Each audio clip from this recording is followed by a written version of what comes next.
हाय मंडळी, नमस्ते. आता इकडे बघा सकाळचा नाश्ता बनवते. नक्की काय बनवायचा हा प्रश्न आपल्याला पडतोच. आता काल ठरवलं होतं, बोलली घावना बनवूया. घावना आणि काळ्या वाटण्याची मस्त अशी रस्सा भाजी बनवणार होती. आता इकडे बघा घावणे बनवले आणि इथे बाबूला टाकते जरा त्याच तांदळाच्या पिठामध्ये थोडीशी वेलची पावडर आणि गूळ वगैरे टाकून मस्त असे पॅनकेकसारखं बनवते. बघा आमच्याकडे कोकणात वाणे असं बोलतात, ते बनवते आणि त्याला टिफिनला देणार आहे. आता बघा इकडे हे होत आलेले आहे.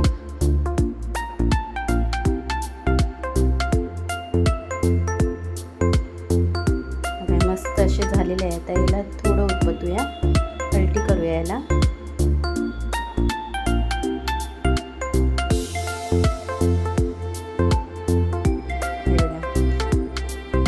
सकाळची आपली घाई गडबडी, परत मुलांचे डबे वगैरे बनवायचे, ही घाई असतेच. मॉर्निंगला जरा घाईच असते.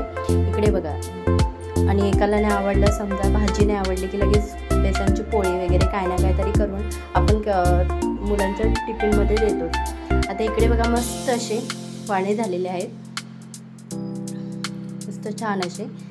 त्याचा टिफिन रेडी झाला. आता इकडे बनवते घावणे. घावणे पण बघा मस्त असे जाळीदार झाले आहेत आणि थोडेसे क्रिस्पी बनवले. ते बघा हा जरा कडकच झाला आहे थोडा. मस्त असं घावणेही होत आहेत.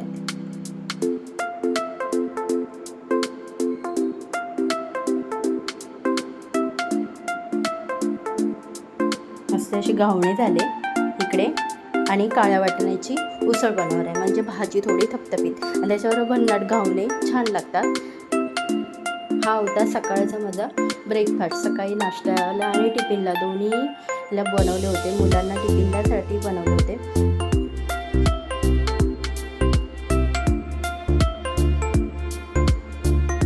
आता सकाळी काय बनवायचं आहे आपल्याला अगोदरच प्लॅन करावा लागतो. रोज रात्री झोपलो की आपल्याला प्रश्न पडतोच, नक्की बनवायचं काय सकाळी, भाजी कोणती बनवायची. मग ती भाजी सगळ्यांना आवडत असेल तर बनवायची.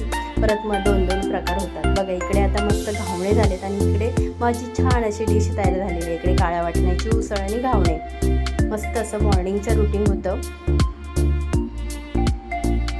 छान असे घावणे आणि काळ्या वाटण्याची उसळ. आणि इकडे आम्ही दोघी मायलेकी गेलो होतो बाहेर, माझी लेक आणि मी. व्हिडिओ आवडला तर नक्की व्हिडिओला लाईक, शेअर आणि